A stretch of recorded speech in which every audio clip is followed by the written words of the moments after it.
Good afternoon. This is Clear Life Combat. My name is Gardy. Right now it's 1:35 right here in Lamarck, Texas. I have a guest that is zooming in. I'm going to let him go ahead and introduce himself, and we're going to have some fun. Hey, how you doing? Doing good, man. How's it going? I'm doing pretty good. So if somebody hasn't had the chance to meet you before, can you introduce yourself? What's your name, and what do you have going on? My name is Tyler VanKill. I'm originally from Canada. I'm living down in Mexico right now in Tijuana, training at Interim Gym. And I'm a professional fighter and jiu-jitsu guy. Do videos, instructionals, and stuff on Instagram. Yeah, so that's how I've seen you, and I've followed you from my personal account for a while. And what is your Instagram account? Squidvicious BJJ.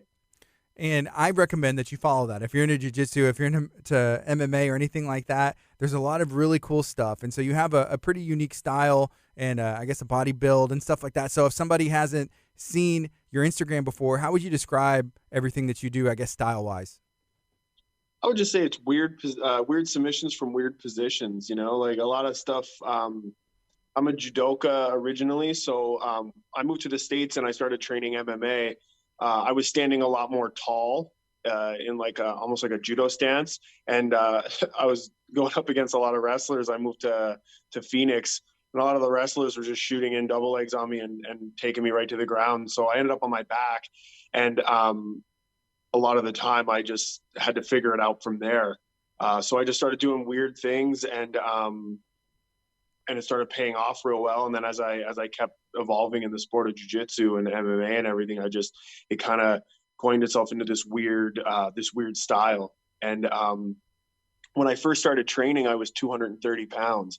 And as I lost weight and got healthier in the sport, I realized the level of flexibility that I had that I didn't before because I was kind of fat. So it aided itself to that. And then once I started doing that, like I realized I could put my leg behind my head. I can triangle choke myself by putting my legs, like, and everything like that. Yeah. So it's kind of a weird style, but it's very bendy and flexible. So once I started that and started figuring out my own style within the jiu-jitsu realm that I'm, the flexible bendy kind of style, I just started putting videos out there because there's always a lot of people that, first of all, will say that would never work, and I like to just piss that or annoy those guys. Yeah. And then for a lot of the people that have an open mind to jiu-jitsu and a lot of free thinking ability throughout the sport, possibilities are endless. So how much weight did you lose, and was that all through combat sports or diet, or what, I guess, started that transition? Yeah, so the lowest I got was 160. The highest I got was 230. So I started at 230 and then slowly kept cutting down to different weight classes. And now I compete at 165, walk around at 180. So I lost, 50 pounds of walk around weight. And then now I'll cut to 165, 155 when I fight. Yeah, so was it, I guess, combat sports that led you to the weight loss, or was it more like, hey, I'm going to start exercising? Definitely. I started, like I said, I did judo when I was a kid, and then I always wanted to get back into combat sports and fighting and everything. It's just life, life kind of got in the way, and I never got the ability to do it until I was 26.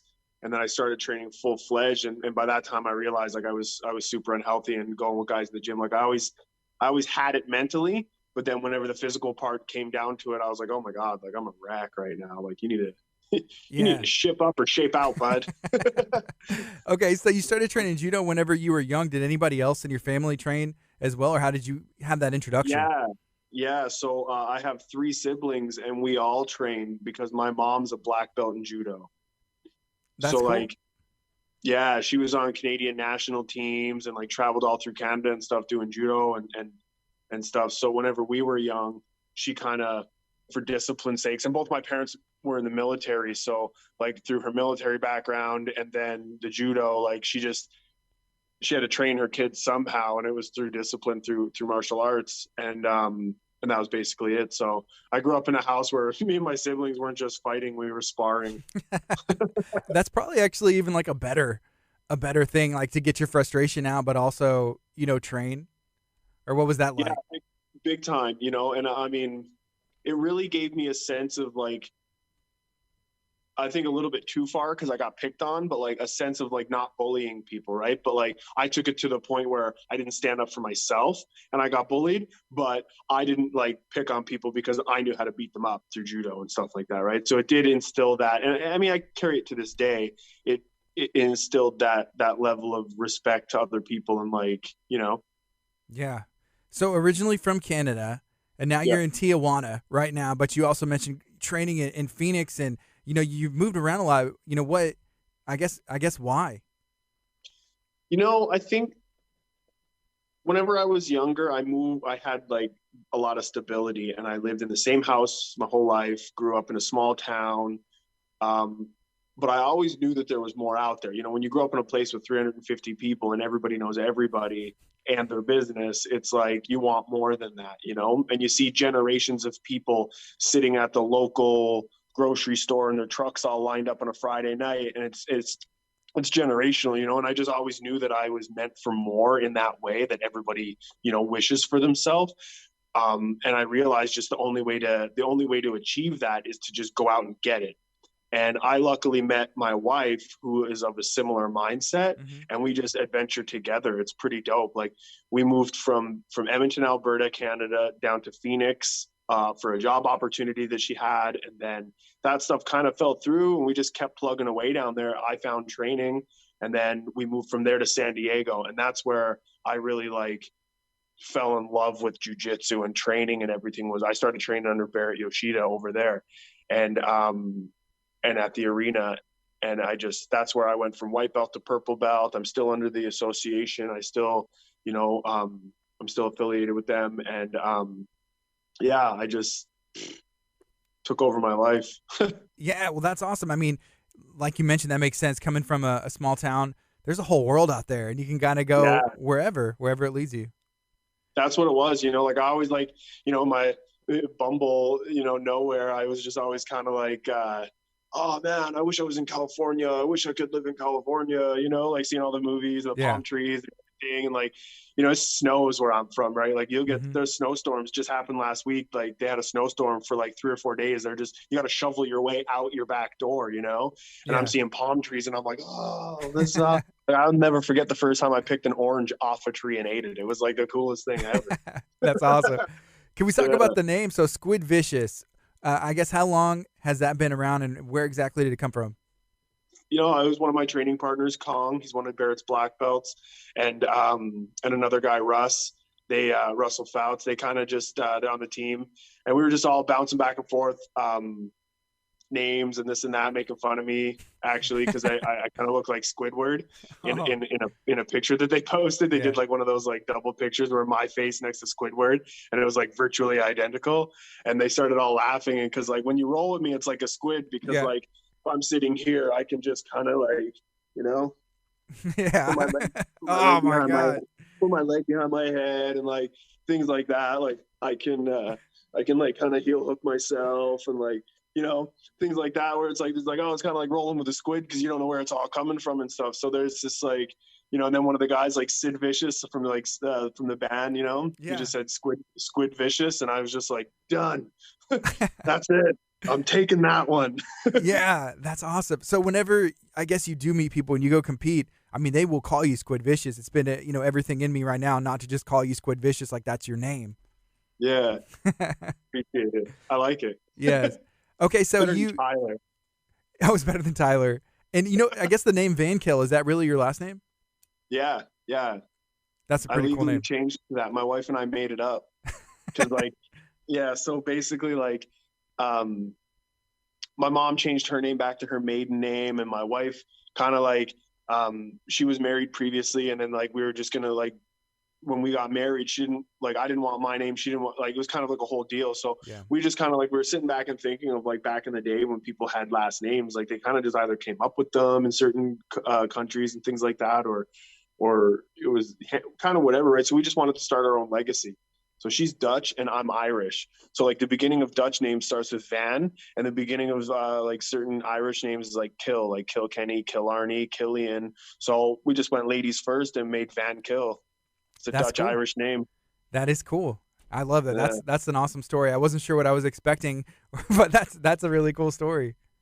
Yeah, I mean, why not start your own legacy, right? Now we have our Exactly. daughter who's the firstborn VanKill, and she'll continue that legacy.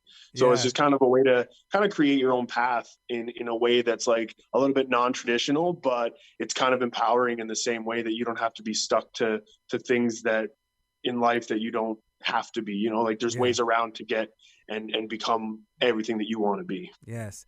Okay, so when it comes to your MMA career, jiu-jitsu career, and anytime competing, I mean, what are your goals and what are you looking to do for the rest of this year and beyond?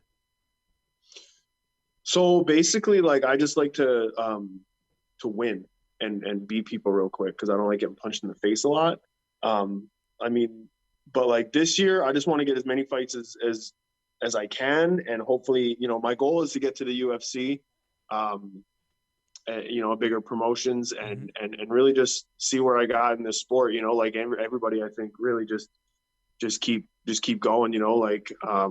And then I mean, jujitsu. I'll keep eating jujitsu forever. Like super fights. Like that's just my heart, jujitsu. So it's but like MMA, there you got a time limit for MMA. I didn't start training till I was later in life. Hmm. 26. I didn't start MMA. I'm 34 right now, so I only got a little bit of time left. I'm still got a couple 3 years left, so I'll just see what happens there. But this year is definitely the year that I want to get as many fights in as possible and just see where I can take it. Yes. What kind of feedback do you get from the videos and instructionals that you post? Is some people saying my body won't do that, or other people, it doesn't work for everyone? It lands like the whole spectrum. I got people that fucking instant message me saying they want to come and punch me in the face because it won't work. And then I got more people messaging me saying like, hey, like this is really cool. It's helped my game. Like there's people that see my videos and they have the same style, and that's why I started doing it. Right. So it's one of those things where that's why I do it. But yeah, it's the internet, right? It's undefeated. Yeah, it you'll is. get you'll get the whole level of the spectrum. People hate me just because of my face, because I do this at the end of every video. I'll put my both hands up like that. I started doing it because I didn't know what to do with my hands, like, Yeah, Ricky so I Bobby in just Talladega started doing the, Nights just lifts him up. yeah, double jujitsu fingers, right? So I just did Yeah, that. And then people started hating on it at first, like, oh, this guy and his fingers. So then I was just like, all right, well, now I'm going to do it every time. yeah. Well, it's kind of your thing, and I was gonna bring Yeah. that up at the end of every video. You stop, look at the camera, and do that, and it is like a trademark. Yep. It became that way because somebody started talking crap to me. So I was like, all right, You know, doing it extra for you, bud. I'm seeing I guess a pattern of like, even like if they call you, you say you look like Squidward, hey, you take that and run with it. If someone's Yeah. gonna make fun of something, you take that and I'm gonna make that, my thing. Yeah. Is that something that I guess you've noticed before? I mean, kind of ever since I was a little kid, the way I look at it is, and one of my friends used to always say this to me, and it always resonated with me. And basically, if you can't take a joke, don't laugh, and if you don't like me, fight me. And that's on some of your You know? merch as well, right? Yeah, it is. That's what I mean. So it's like, if you don't like me, fight me, man. If not, shut up and go away. Yeah. Like, your negativity isn't needed here. And it's like basically like, if I can make fun of myself better than you can, then you suck. All right. If you're just taking the time to join us, talking to Tyler VanKill, that's at Squidvicious BJJ on social media. You can follow him on there as well, and you'll probably be able to learn something. Hey, is there anything else that we haven't talked about that you wanted to bring up or share? No, I mean, just start jujitsu now if you haven't, because it can save you. Like, it doesn't have to be.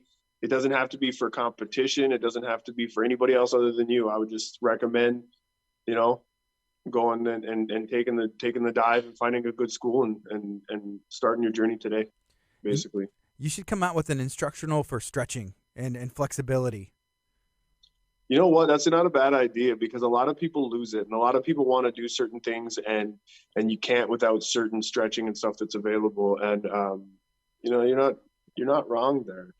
I have a couple of videos on my Instagram for I was actually during the lockdown for stretching and different stretches that you can do that will really help open up your hips and stuff. But yeah, maybe I'll do more of that. Awesome. Well, thank you so much for taking the time, and I really do appreciate everything. Dude, I really appreciate you having me, man. It was great to be on. It was great chatting with you. This is Clear Life Combat. My name is Gardy.